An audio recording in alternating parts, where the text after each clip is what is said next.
Assalamualaikum warahmatullahi wabarakatuh. Perkenalkan, nama saya Miftahul Nabila. Saya dari kelompok 3 kelas perbankan syariah 4, mata kuliah pengantar bisnis Islam.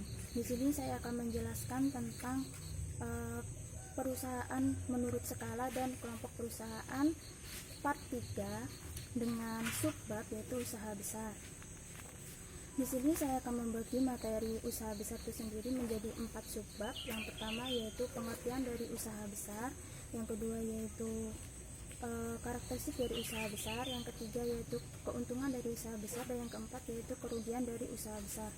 Yang pertama, pengertian dari usaha besar. Usaha besar itu sendiri ialah usaha ekonomi produktif yang didirikan oleh badan usaha yang dimana memiliki kekayaan bersih dan juga pendapatan tahunan itu lebih besar daripada usaha menengah menurut UU RI nomor 20 tahun 2008. Usaha besar itu meliputi yang pertama itu seperti usaha besar milik negara dan swasta, usaha patungan, dan juga usaha luar negeri atau usaha asing.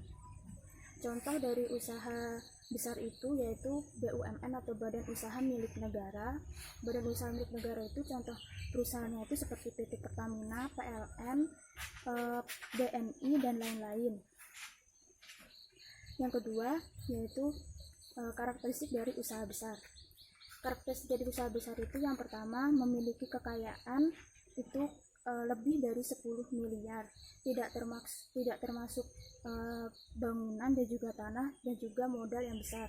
Yang kedua yaitu memiliki pendapatan tahunan itu lebih dari 50 miliar. Ini menurut UU nomor 20 tahun 2008.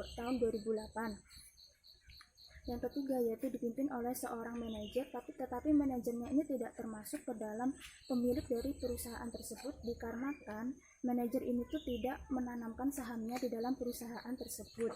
Nah, jadi pemiliknya adalah seseorang yang menanamkan sahamnya di dalam perusahaan tersebut. Jadi di dalam satu perusahaan besar itu bisa dimiliki oleh lebih dari satu orang, tergantung dari berapa jumlah orang yang menanamkan saham di dalam perusahaan tersebut. Yang selanjutnya yaitu struktur organisasinya itu kompleks. Subbab yang ketiga yaitu keuntungan dari usaha besar.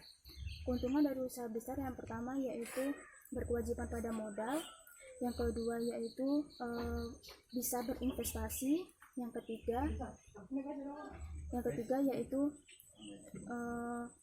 memiliki laba atau keuntungan yang besar juga, yang keempat yaitu bisa didirikan dalam jangka waktu yang lama. Selanjutnya subbab yang keempat yang terakhir yaitu adalah kerugian dari usaha besar. Yang pertama yaitu pendiriannya cukup sulit dikarenakan membutuhkan modal yang besar. Jadi maka dari itu saya sangat jarang sekali melihat usaha besar itu didirikan oleh satu orang saja. Biasanya usaha besar itu didirikan lebih dari satu orang dikarenakan membutuhkan modal yang banyak dan menggunakan sistem saham atau tanam saham. Yang kedua yaitu menghasilkan limbah yang dapat merusak lingkungan. Yang ketiga yaitu membutuhkan bahan baku yang sulit ditemukan. Contohnya seperti PT Pertamina. PT Pertamina ini kan menggunakan bahan baku minyak lah. Minyak itu kan merupakan sumber daya alam yang susah untuk diperbarui. Jika suatu saat itu minyak stoknya habis, maka dari itu perusahaan ini akan sangat sulit untuk menemukan bahan baku lagi atau bisa terancam bangkrut. Yang terakhir yaitu merusak lingkungan hijau untuk didirikannya lahan industri. Karena perusahaan besar itu kan bangunannya besar yang pastinya membutuhkan lahan industri yang sangat luas, maka dari itu para pendiri itu biasanya menyasar lahan-lahan hijau seperti hutan, yang padahal hutan sendiri itu adalah penting bagi kehidupan kita untuk saat ini. Sekian dari saya, mohon maaf apabila ada salah kata. Wassalamualaikum warahmatullahi wabarakatuh.